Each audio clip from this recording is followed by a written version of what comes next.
This week, our Torah portion, or Parasha, is from Exodus 38:21 through Exodus 40:38. It is called Pekudei in Hebrew, which means amounts of.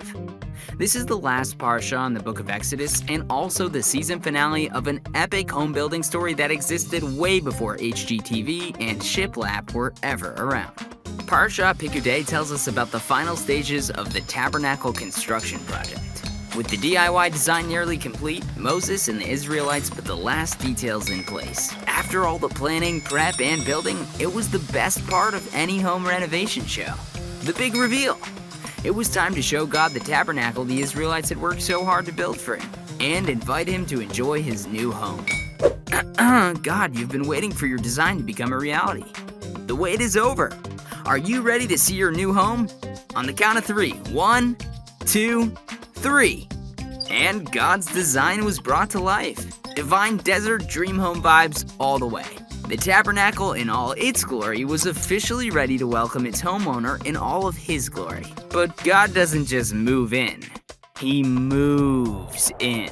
Exodus 40:34 through 35 reads that once the tabernacle was complete, that then the cloud covered the tent of meeting, and the glory of the Lord filled the tabernacle.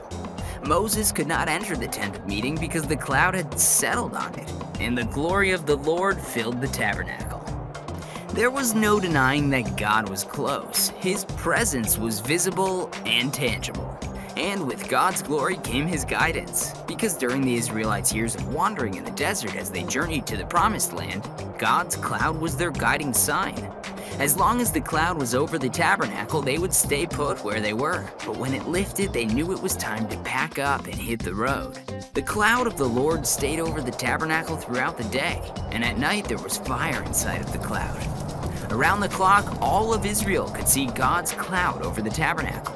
He was near and in their midst, reminding them that they weren't alone in the wilderness. The tabernacle proved to be a true real estate wonder, because by constructing this building, the Israelites made a place for God himself to come in his incredible glory. His powerful presence was near and clear to the children of Israel, his children, as he led them through the wilderness. And we have the same invitation thousands of years later. And why wait? Let's make space for God to fill us with his glory as he did the tabernacle. And let's welcome his powerful presence to rest upon us. And as his glory comes, so will his guidance as he leads us in his wonderful ways. So I guess this Parasha wasn't really the series finale of the tabernacle and God's glory after all, because the show goes on in each and every one of us.